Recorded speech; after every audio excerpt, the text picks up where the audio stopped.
Hi everyone, welcome to my channel. My name is Amanda and I just got back from a trip to Japan with a 21-month-old toddler. So I wanted to share more about our experience and hopefully share some tips that might be helpful for you in case you are traveling to Japan with a toddler as well. I am filming at night. It is winter and our toddler is asleep and it is a weeknight after my 9 to 5 job. So this is just the lighting that we're going to work with today. I'm going to try to get through this. I have a lot of content that I want to share, so sorry if I'm looking at my notes. I just don't have a lot of time to film. Okay, milk. I was so stressed about milk going there. We have shelf-stable milk at home, so I brought enough for both flights. I did a lot of research and was trying to find videos and blogs about this, but it sounded like people could find whole milk at convenience stores, and we did find that was the case. I brought enough shelf-stable whole milk cartons for the flight there and then also for the flight back, because they're shelf-stable, so they don't need to be refrigerated. And those were like the two huge time spans I was a little worried about. Otherwise, we found most of our milk cartons at the convenience stores in Japan. They either were small or bigger.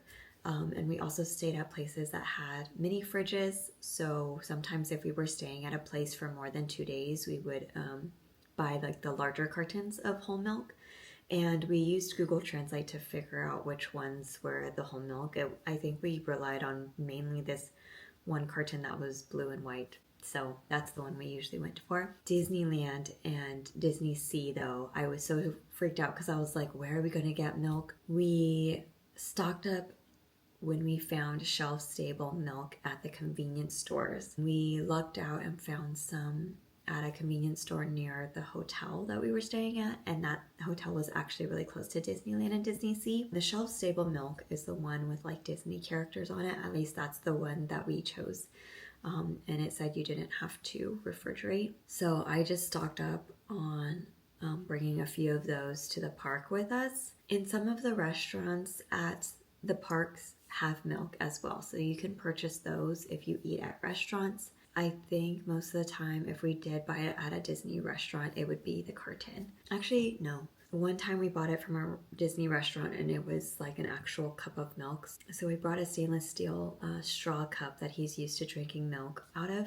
And so we would have that during the day in the Disney parks. And we would just pour the milk in there for him to drink. If there was a lot of time between milk sessions, I would rinse the cup out with the old milk and then pour the new milk in.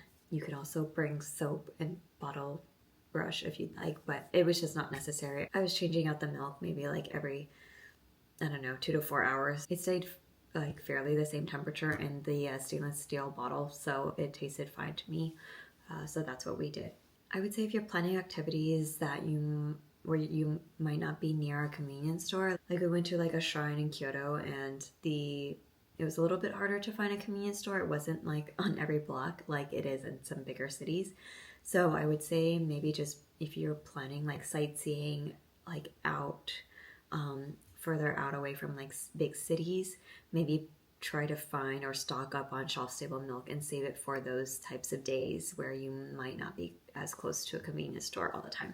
Naps. So we tried to plan our day according to his nap, which sometimes meant we do a specific activity or shop around when we thought he would nap and save outdoor activities for when he was awake so that we could experience it together. But there's no controlling the nap. Sometimes they fight it or they wake up earlier than expected. So just like adjusting to that was just something that we had to get used to because we're so used to a schedule and like his regular naps at home. It was just a lot harder for him to nap when we were out and on the go and in the stroller. Sometimes we had to end shopping trips early to go get him food or milk at a convenience store, and our toddler is only on one nap. So sometimes his nap would happen earlier in the day and they were much shorter, like 30, 45 minutes, when usually they're like an hour to 2 hours here at home. So that means if his nap is shorter and it could happen early in the day, that means his bedtime is earlier in the evening. So it kind of ended our days early and we would just kind of go back to the hotel to do bedtime. to just kind of ensure like a good night's of sleep. Obviously, some people, I think they just stay out later at night and just kind of have their kid nap in the stroller. We just chose not to do that most nights. But that meant we had to have early dinners. So sometimes we eat dinner at like 4 to 6 p.m. Sometimes that meant bringing, quick convenience store food back to our room for dinner, things like that. Just specifically the way we did it, it just made our days a little bit shorter and gave us a little less time to do things. Bullet train. I read that it was really smooth for people, even if you get motion sick. So I was honestly worried about just myself because I get motion sick. I did not even think about our toddler getting motion sick. I did not anticipate that. So be prepared in case you find out that your toddler gets motion sick on the bullet train. I've read that it could also cause like difference in pressure, and like it could cause ears to pop. It's unpredictable how your child might react to that. I wasn't really prepared for how to keep our toddler occupied during the bullet train, because looking outside, the bullet train is going so fast, it could even make you more motion sick looking outside. So I actually closed our shade for most of the time. We actually splurged and got like the green car tickets because we thought more space and more room for the three of us in 2 green car seats would be best, but he ended up getting sick, so it didn't even really matter. I ended up giving him stickers to play with, and after messaging our doctor, that actually could have made him more sick. It was also like dead quiet on the bullet train, especially in the green car. It's full of like more business people and people who splurge and pay extra for that luxury seating. It was just like, it was so quiet. I feel like any noise that came from us or our toddler could be heard by the whole car. I would say it's good to sit near a bathroom just in case your child like gets fussy, because I heard that in between cars there's like a space. It sometimes has a bathroom, or it's just like a place to put luggage, and like you can go into that space between 2 cars in case your toddler or child is loud. I hear that's where people take phone calls and stuff to not disturb other people and be respectful of other people. The green car with the more space actually gave our toddler just like, it felt like he had more freedom to move around, which caused the motion sickness. So that actually kind of backfired. And also, if you reserve seats on the green car, you're really stuck to those reserved seats because they're reserved seats. If you choose bullet train tickets with non-reservable seats, then you can sit wherever you like and you can kind of move around. You have more freedom and flexibility. With a non-reservable seat, you could get off the train if you need to take a break or if you need to get some fresh air, and then hop back on another train in a non-reservable seat. And it just provides a little bit more flexibility than a green car seat. Also, when you go in between cars, if I went there while our child was yelling and screaming and not happy because he was sick, just know that like the doors to each of the cars are censored. So like you can't stand right in front of them, or else the sensor is going to go off and like the door will stay open. So you kind of have to like tuck yourself into like a corner or to the side to get away from the door sensors so that they can actually close them, so they can provide people with the quieter bullet train ride. So it was a little tough because moving away from the door sensors, we were closer to the side of the train and they had a window, and then you can see out the window, and then it just kind of makes you more motion sick. So I don't know, it's just a lot. Sometimes we tucked ourselves into the bullet train bathroom to just kind of get away from everything, get away from the windows, and also kind of keep the crying sound to a minimum. But the bathroom in the bullet train is kind of small, so just keep that in mind. And unfortunately, or fortunately, that's where our child threw up, was in the bathroom. But I will say huge props to the attendants on the people on the train who worked on the train. They were just so helpful and so understanding, and they brought us thicker towels and wipes to help clean up the mess. And then they wanted to get us out so that they could clean it. I was trying to wipe things down and they were like, it's okay. So just really appreciate their help, because it was just a crazy time. And then also with a non-reservable bullet train ticket, it helped that we weren't tied to a specific train and specific seat, because we basically waited until he fell asleep to then hop on a train or hop on the next train. So that kind of gives you that flexibility as well to just try to get your child to nap right before hopping on the train if you're worried about cart or motion sickness. Okay, so food. I actually thought food would be a piece of cake in Japan for our toddler. I felt like it was a little bit harder than I expected. I knew many restaurants might be on the smaller side and that they might not fit a stroller or allow kids, but I didn't think about how restaurants in Japan are like more specialized. Like here in the States, we're just used to like such a large variety on every like restaurant menu, and so there's like something for everyone. But in Japan, it's like okay, there's like an udon place and all they sell is udon, or there's like a katsu place and all they sell is katsu. Keeping that in mind, like it was harder for us to eat like sushi because we're not giving raw fish or sushi to our toddler. And he doesn't, we tried like, I think it's inari, the sweet tofu sushi. He did not like that. So it's just keeping that in mind. So we ended up eating at a lot of more noodle places than we probably would have if we didn't travel with our toddler, because noodles are like something that he likes. He also likes rice, but he's not a huge fan of meat right now. So we didn't get to eat at a lot of like meat places that we might have tried if we were traveling on our own. And then for raw fish, like we typically get that at like a fish market where we can just grab whatever we want and then find him noodles or give him on the go food like from a convenience store, or like food pouches or fruit pouches, snacks and things like that. And then there were times where we did choose like a noodle place or some place where I thought he would like to eat that food, and he ended up not wanting to eat it. So that was just, it's just tough at this age where like sometimes they do have preferences, but they can't really say exactly like what they want at a particular time.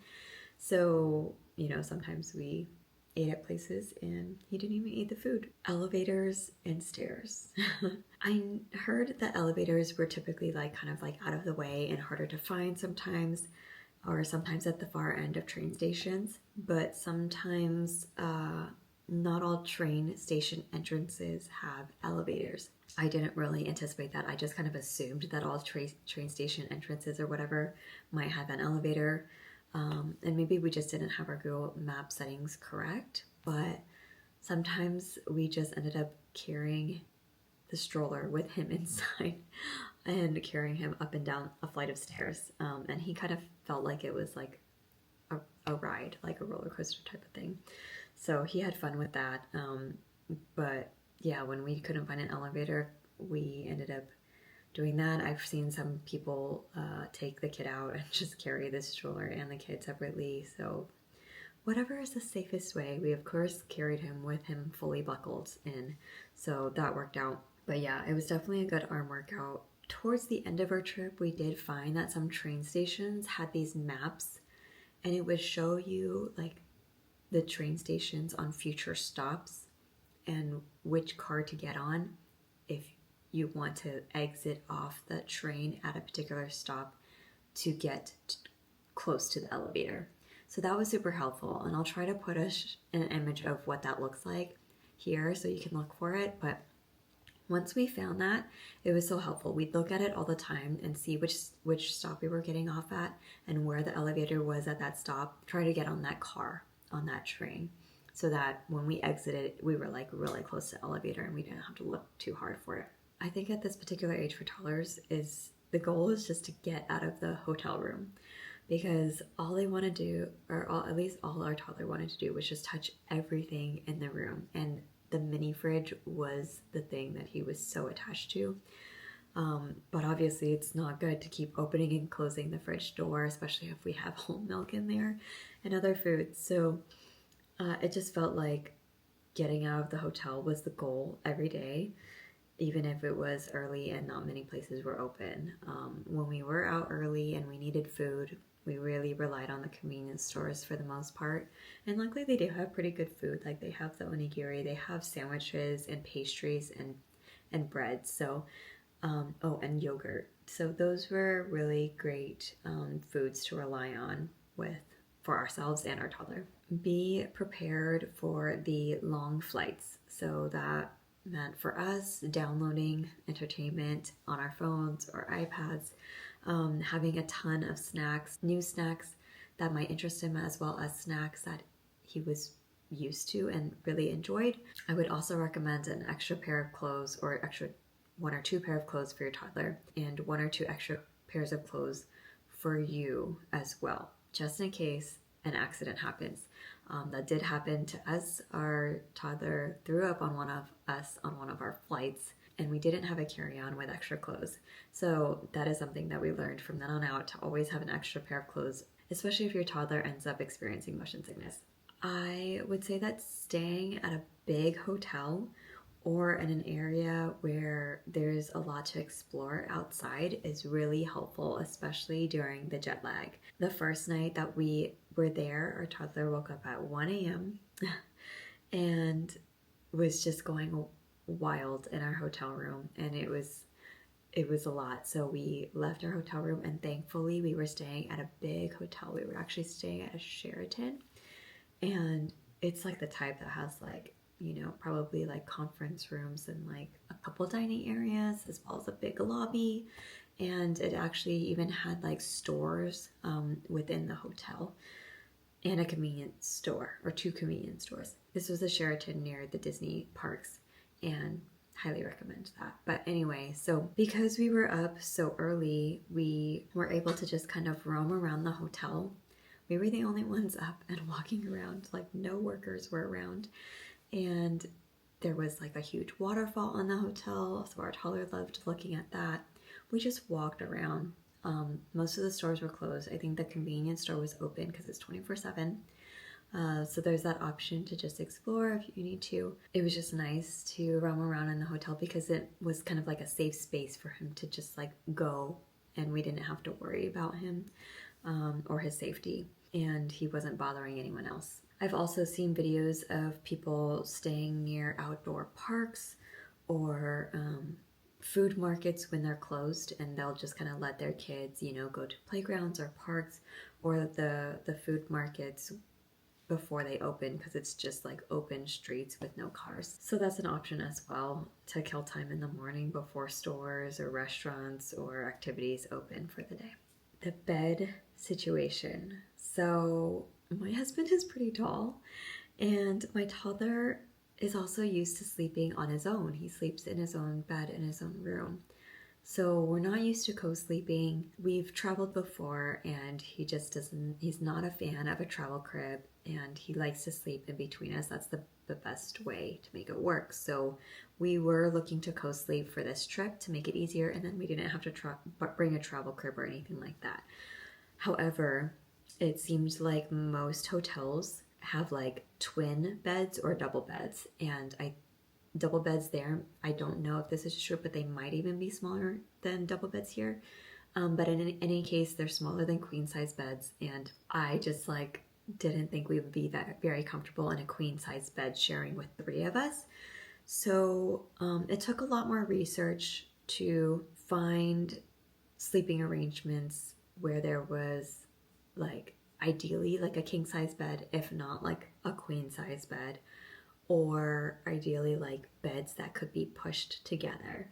So it actually seemed kind of common to find some places where beds smush together.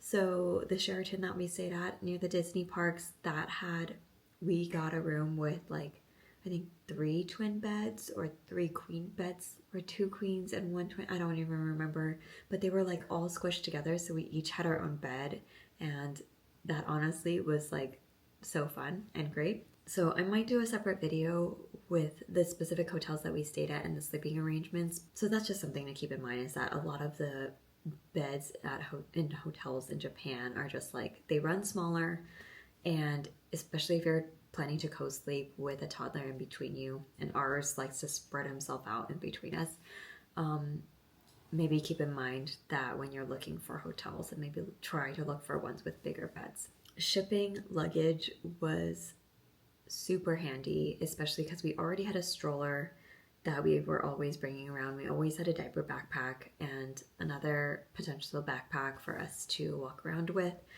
all of our stuff. So it was just really helpful, so we didn't have to worry and push around a ton of luggage along with a stroller and a backpack. I would say just make sure that you give yourself enough time. There are plenty of videos out there talking about luggage shipping or luggage transport, luggage delivery services. We went with Yamato Transport for our trip, and we had great experience with them. Highly recommend if you are traveling with a toddler. It's just not necessary to lug around a ton of luggage if you really don't need what's inside. We usually would keep one main luggage with us, and then the stroller, and then whatever backpacks we had. And then we would ship the luggage and make sure that not as necessary things were in that luggage, and ship that to our next destination. Baby wearing. So a tip might be to practice baby wearing before the trip. Our toddler is, again, almost 22 months, and we don't baby wear a lot. We don't put him in the baby carrier a lot nowadays, like we haven't for months. And so he was not a fan when we did have to put him in. For example, like we did try to use it at one of the shrines where there were a lot of steps and it was not stroller friendly. He was not having it. Like, he wanted to walk, he wanted to run, he wanted the freedom. So I would say if you are planning to go to places or sightsee in places where they're not stroller friendly and strollers are not recommended, maybe practice baby wearing ahead of time in the months leading up to your trip, if you don't already do that with your toddler now. I also saw a lot of people using hip carriers, kind of like the Tush Baby, so that's also another option. I feel like when I took off the arm straps of the baby carrier, he was kind of fine.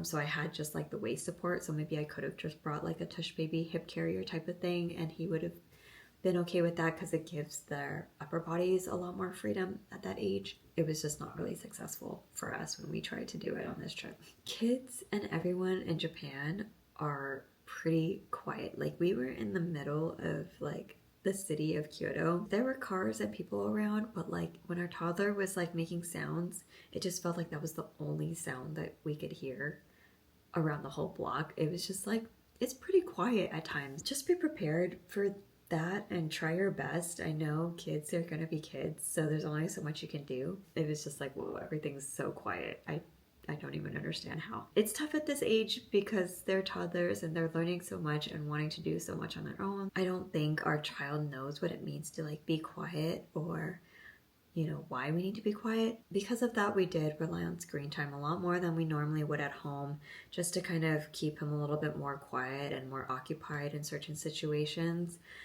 We also brought a lot of snacks with us all the time. There's only so much we can do when they're that age, and there's only so much that they can understand at that age, so just do your best. Hotel breakfast. That actually ended up being really convenient. We didn't do that at every hotel that we stayed at, but we did it at 2 of the hotels we stayed at. And it was nice to not have to worry about breakfast, like it being the first meal of the day. It was usually like a breakfast buffet, so there were a lot of variety of options to choose from, and our toddler found something that he liked, whether it was like oatmeal or whether it was yogurt, fruit. That was also very convenient in case you like don't really want to worry about finding food in the early morning. Again, things are usually closed that early in the morning when our toddlers wake up. If it wasn't hotel breakfast, it would usually be convenience store breakfast. So we kind of went back and forth between, no hotel breakfast and doing convenience store breakfast, and then hotel breakfast. Don Quijote. So I've heard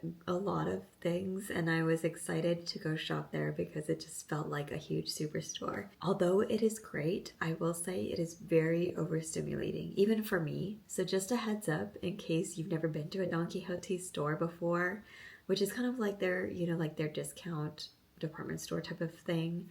It's just got a lot of things, like a little of everything or a lot of everything. I don't know. It's just like really overwhelming, and sometimes they have mega Don Quijote stores which are even huger. So just know that there's a lot of signs, a lot of colors, a lot of lights, a lot of music everywhere on all aisles. It's kind of like sensory overload sometimes, so just keep that in mind. Sometimes we even try to go there when he was napping, and we put on a sound machine to try to drown out some of the music that was playing, because I kind of preferred him napping versus being awake and like absorbing all the stimulation, because it was a lot. I want to give you a heads up about changing tables because that was like a shocker to me and I'm just still so amazed by them. So just a heads up that changing tables, they're actually fold out like coming at you or coming towards you instead of in the States they fold out. So like, I mean, they do fold out coming towards you, but like it's like the kid or your kid has to be sideways and you're changing their diaper sideways. No, in Japan, you're changing them the regular way where they're facing you and their legs are towards you. So that was just like amazing to me. That was convenient. Sometimes they even have like a machine thing to put your diaper in and it kind of looks like it wraps it in like some type of saran wrap or plastic wrap. That's cool too. And then it's also nice that these changing stations are denoted in like public places like malls and Disney parks and you know, train stations. It shows that like there's a baby changing station.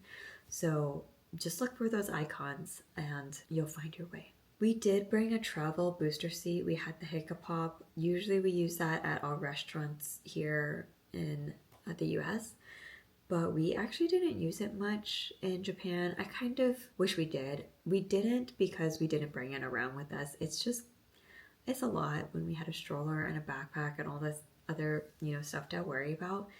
But in retrospect, I feel like maybe our child would have eaten more if he was seated in his own seat.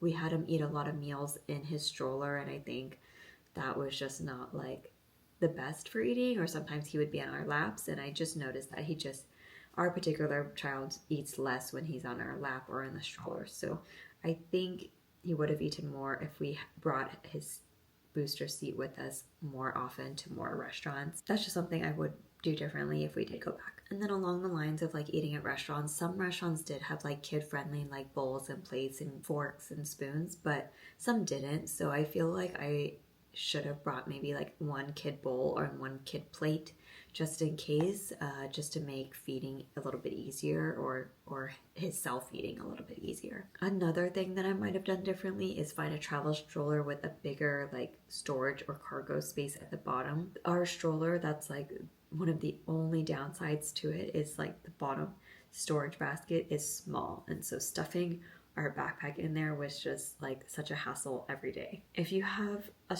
travel stroller or find a travel stroller with a bigger storage basket at the bottom, like that would be so ideal so you don't have to worry about all the stuff that you have to bring. Okay, so I think I covered everything that I could think of.